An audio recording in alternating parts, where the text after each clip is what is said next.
Halo guys, balik lagi bareng gue Rian.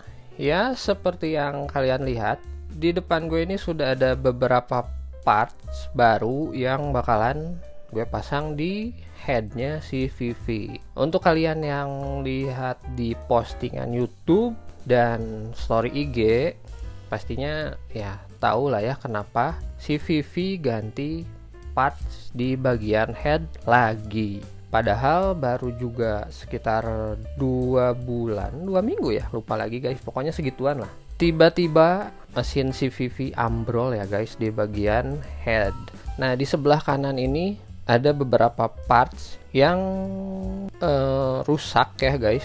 Mungkin bisa dibilang dari kualitasnya yang kurang oke untuk spek CVV yang sekarang ya guys. Nah sebelum gue jelasin bagian parts yang baru ini, gue mau jelasin yang lama. Nah yang pertama itu berasal dari penyebab utamanya ya guys, adalah si pair clamp. Nah oke, jadi masalahnya ini berawal dari si pair clamp in yang patah.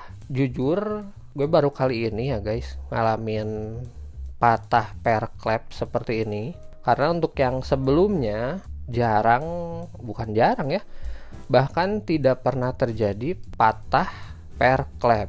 Itu pun gue pakainya pair clamp Swedia yang 20 ribuan guys, masih awet sampai sekarang. Malahan kemarin udah gue kasihin si pair clampnya, mudah-mudahan tetap awet ya itu. Nah untuk pair clamp yang ini gue nggak tahu ya guys kenapa bisa patah. Apakah memang dari si bahannya yang kurang oke, atau ada kesalahan lain.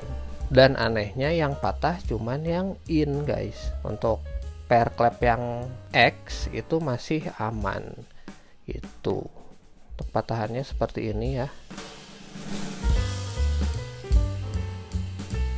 Oke, jadi awalnya tuh gue berencana untuk mengubah knalpot ya guys. Dari saringan gue ganti, terus lubang out mau gue ganti. Ternyata di tengah perjalanan si Vivi tuh tiba-tiba semacam apa ya, kayak kehabisan bensin, tapi di bagian mesin kasar guys gitu.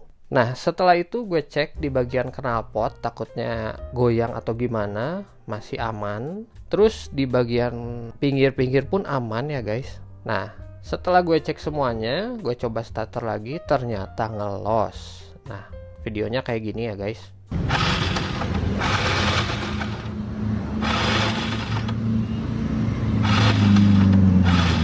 Jadi di starter ngelos, gue kira di bagian CVT itu ada yang longgar atau ada yang copot guys. Soalnya di starter tidak mau ngangkat. Alhasil ya mau tidak mau gue putar balik, terus dibantu sama mamang ojol. Nah setelah gue cek di rumah dan ya penasaran juga, dicek bagian CVT, ternyata tidak ada masalah apapun. Terus yang mengejutkan, setelah gue coba bongkar di bagian tutup clap in, ternyata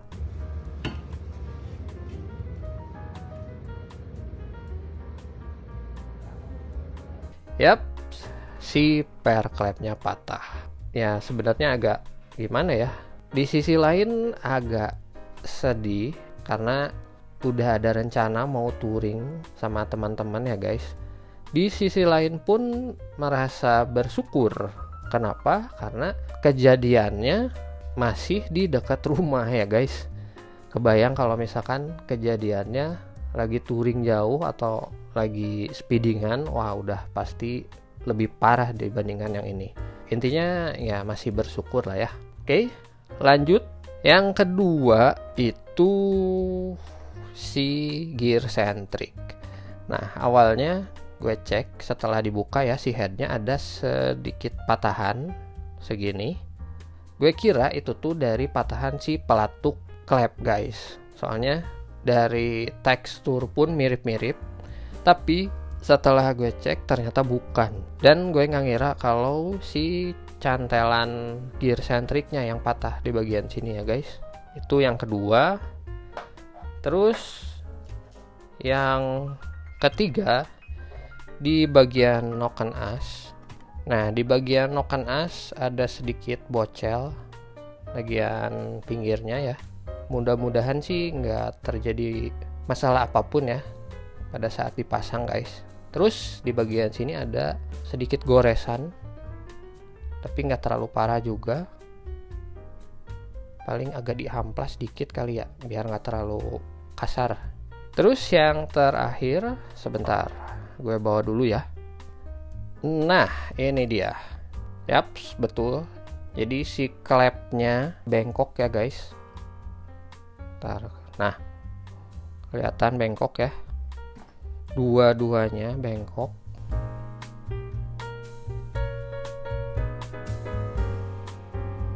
Dan ya mau tidak mau ini harus diganti. Sebenarnya bisa dipanasin, dilurusin lagi. Cuman takutnya ya kurang presisi. Jadi riskan untuk bocor ya guys. Gitu. Makanya untuk klep yang udah bengkok ini gue ganti. Nah, untuk parts yang diganti ya sama seperti yang rusak ya guys. Yang rusak pasti gue ganti. Terus yang pertama, ntar kita kepinggirkan dulu ya bagian ininya guys. Oke, kita mulai dari yang terkecil dulu ya guys. Nah ini, yaps, betul. Ini adalah SIM klep dari brand Kawahara.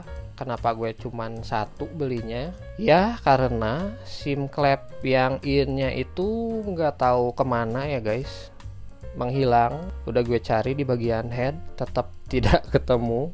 Mungkin ya, ini kemungkinan si SIM klepnya ini masuk ke area jalur rantai timing gitu ya. Mudah-mudahan nggak kenapa-napa ya, soalnya kalau dicari pun itu harus membelah mesin guys. Oke, ini SIM klep ya Kawahara batang 5.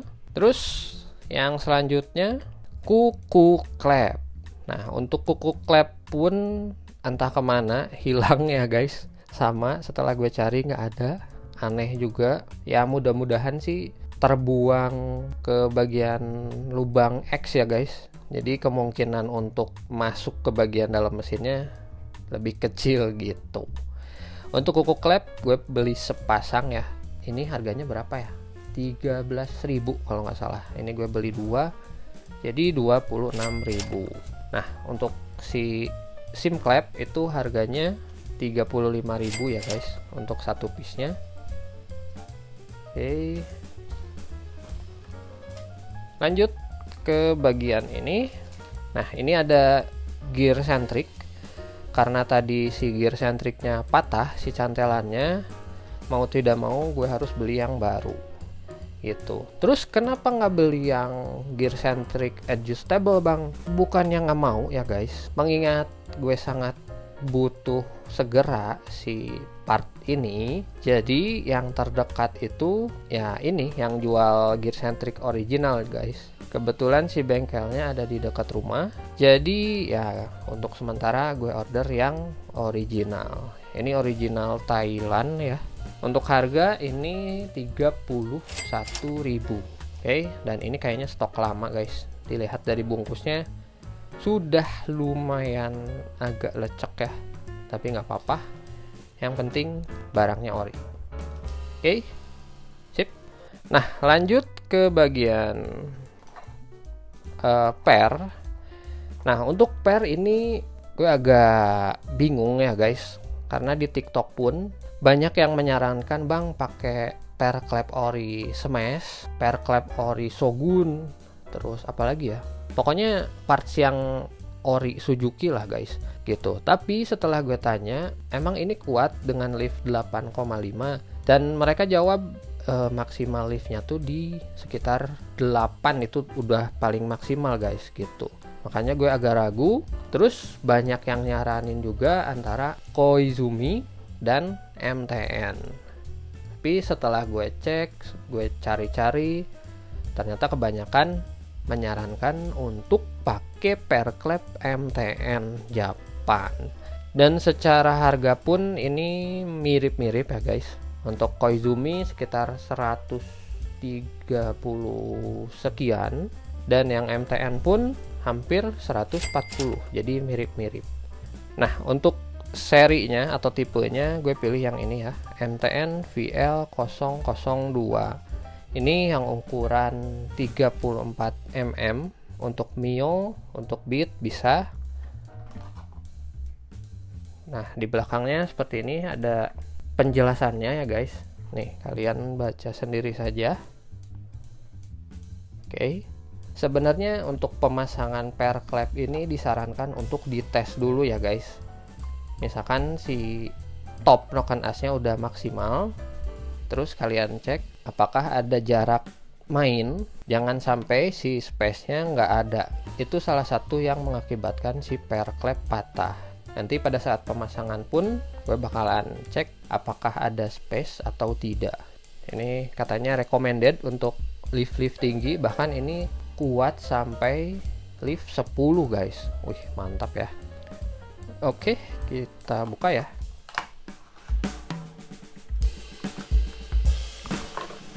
Nah, untuk pair clamp dari MTN Spring Japan guys, seperti ini. Ada tandanya ya, warna kuning. Nah, untuk diameter si ulirnya atau ukuran pairnya, mari kita ukur berapa mili ya. 3 mili guys. Nah, untuk yang sebelumnya kita ukur sama ternyata guys, sama 3 mili. Soalnya ada yang bilang juga kalau pair clamp dari brand Racing ini agak tipis ya guys si pairnya, tapi ternyata sama aja. Nih, mirip ya, cuman mungkin dari segi kualitas ini jauh lebih unggul gitu. Tuh, tingginya 34 ya guys, pas, sangat pas 34. Mantap. Mudah-mudahan sih ini bisa lebih awet ya guys. Jadi kalau misalkan si Vivi nanti mau naik lift ke 9 atau 10, itu masih bisa pakai pair yang ini. Intinya nggak jajan beberapa kali lah ya. Oke, sip, itu pair clamp. Dan yang terakhir adalah ini adalah clamp dari brand Moto1 Racing ukuran 28-24 ya, karena untuk clamp yang sebelumnya tuh bengkok guys. Kenapa gue pilih clamp dari Moto1 Racing? Karena banyak yang pakai. Beneran guys, banyak yang pakai. Ada juga yang nyaranin bang pakai merek, ada merek Racing ya guys. Cuman ya agak ragu juga ya, mengingat yang review pun masih sangat sedikit. Tapi untuk brand Moto1 Racing ini cukup banyak. Bahkan hampir rata-rata yang suka speedingan pakainya clamp Moto1 Racing gitu. Untuk harga ini sekitar 145 ribuan, pokoknya under 150. Nah, terus kenapa nggak pakai clamp yang sebelumnya lagi bang? Apakah kurang oke atau gimana? Clamp untuk yang kemarin itu cukup oke ya guys. Nih, gue nggak bilang ini nggak oke, cuman ya namanya penasaran ya dengan merek yang lain, makanya gue coba yang ini. Untuk yang merek ini tuh kelebihannya ada di bahan, terus sama ini guys. Mana ya, nggak kelihatan. Nah, di bagian sininya itu dia agak mengecil. Ini dimaksudkan untuk flow yang lebih lancar. Oke, mari kita buka.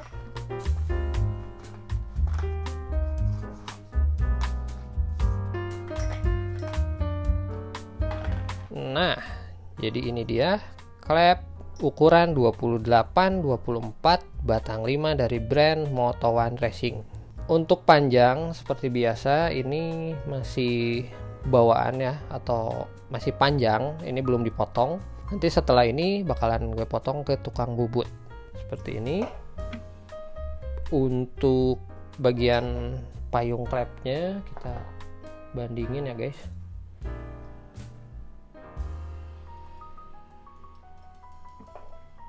Ntar agak kurang jelas. Nah, seperti ini. Apakah kalian melihat perbedaannya?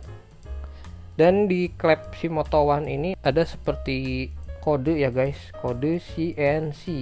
Jadi kemungkinan ini finishingnya CNC, mungkin ya. Seperti ini. Untuk batang yang Moto One ini malah kebalik guys. Di bagian ininya, bagian yang mendekati payung klepnya itu membesar, sedangkan yang brand Ono itu mengecil. Nah itu salah satu perbedaannya ya. Seperti itu. Untuk bagian atasnya sama aja permukaannya. Oke. Nah, gue lupa satu hal. Untuk yang per klep. Nah, per klep ini di iklannya ya, itu mengatakan bahwa ada garansi patah ganti baru. Cuman setelah dipikir-pikir, kalau misalkan patah si per klepnya aja sih nggak apa-apa ya guys. Kalau misalkan ya ngerembet ke parts yang lain, salah satunya klep harus ganti, otomatis budget yang kalian keluarkan bisa lebih besar guys. Gitu. Makanya untuk kedepannya gue malah lebih memilih parts yang benar-benar sudah teruji atau banyak yang pakai ya guys. Gitu. Karena ada harga, ada kualitas. Gitu. Untuk yang per klep ini harganya 60 ribuan. Meskipun ada garansi, ya nggak fungsi ya guys. Ini nggak bakalan gue pakai lagi. Nah, terus untuk pemasangan seperti biasa, gue bakalan sisipin di akhir video biar lebih enjoy nontonnya dan gue juga bisa lebih leluasa untuk ngerjainnya. Doain proses pemasangannya tidak ada kendala apapun. Terus doain juga semoga bagian stang seher, kruk as itu tidak kenapa-napa ya guys. Karena ya posisinya klep bengkok, terus keadaan piston pun nabrak si klep in ya guys. Ya gue berharap sih bagian yang belakang masih aman ya. Karena kalau misalkan bagian belakang itu ada yang kena atau harus diganti, itu bakalan jadi project yang sangat panjang gitu. Ya doain aja lah pokoknya. Oke? Sip, mungkin untuk video kali ini gue cukupkan sekian dulu. Kalau misalkan ada yang mau ditanyakan, monggo tulis di kolom komen. Jangan lupa like, comment, and subscribe. Karena subscribe itu gratis. Thanks for watching and have a nice day.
tomorrow.